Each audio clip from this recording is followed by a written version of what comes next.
So look, Robert Pattinson is saying he's not going to get in shape. He's kind of doing running and everything, and people thought he was going for a more trim body, you know, like a Dick Grayson, as you pointed out, which, you know what, that's athletic and kind of gymnastic and everything, so I can get on top of that, especially since as a Dick Grayson fan. And I know that he doesn't really have that sort of body type. Yeah, I want to read exactly what he wrote here, just so we don't misquote him, don't get him wrong. Yeah. I think if you're working out all the time, you're part of the problem, he told GQ. You set a precedent. No one was doing this in the 1970s. Even James Dean, he wasn't exactly ripped. That was his whole thing. That's his whole argument, basically. It's weird. I don't remember James Dean playing Batman. Neither do I. I don't remember James Dean. I'll have to look into that. He was in 2 movies, Rebel Without a Cause and... Batman. No. It must be Batman. It must be Batman. It has to be Batman. Well, why would you compare yourself to James Dean in the 70s? If he'd said potentially Michael Keaton, it might have been a valid comparison. Yes. May have been valid then, but... That was also 30 years ago, but yes. 30 years ago, and he had a suit that made him look big, which was the point of the suit.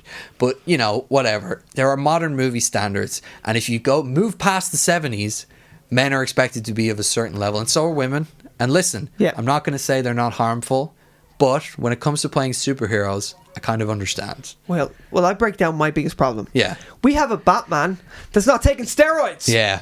Why are you not taking steroids, Batman? Get on the juice. Get on the juice, baby. I wanted to be able to have a Got Juiced episode. I know. Where we talk about Robert Pattinson. Jesus, Robert Pattinson looks like he's got 2 of himself in his body. Yeah. What the fuck? He's huge. He looks like he ate every other performance of Robert Pattinson. Yeah, exactly. I could build a house on his shoulders. Actually, Google shirtless Robert Pattinson, which we did ages ago, and he looks fucking great. He does look great. Now, he still needs a bit of meat. He needs a bit of meat in those bones. Well, and I mean chiseled muscle when I say meat, by the way. Chiseled muscle, yeah, not just flab or meaty goodness. We're talking about muscle here. I just put in Robert. Yeah, Robert. Are we part of the problem, do you think, or are we justifiably angry about this? I think we are completely correct, and we've nothing to worry about, because I want him to take steroids, and I want him to risk his boner. That's what I want. That's what I want. Put his balls at risk. I want that testosterone to be draining from his body. Listen, I wouldn't be holding him. That's the picture, isn't it? That's the good one.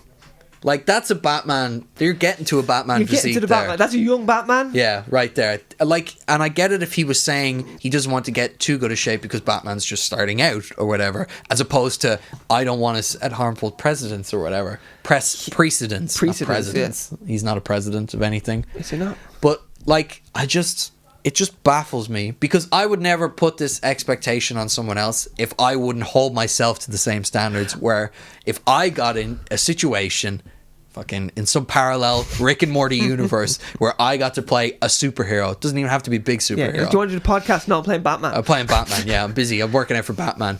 He doesn't hang out with me anymore because he's playing Batman.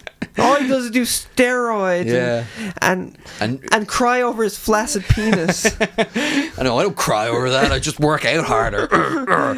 Protein tears. Listen, it'd all be worth it. It would all be worth it if I got to play Batman. But like, you cry steaks, pieces of steak, pieces of steak drip, and then I eat them. Eat them again. But like, you're playing Batman. You're playing Batman, and do you know, I don't need him to be this hulking. I don't want to see him. I don't need him to be Abomination in The Incredible Hulk. I don't need him to be that. I don't need it to be a Henry Cavill who has to be 100 pounds heavier than every other man on the planet. We were saying, who's going to play Superman in this universe then? Michael Cera? Yeah, just to be in some way opposed. What the fuck? Oh, Two-Face could be like Christopher Mintz-Plasse or something like that. I'd actually like to see that.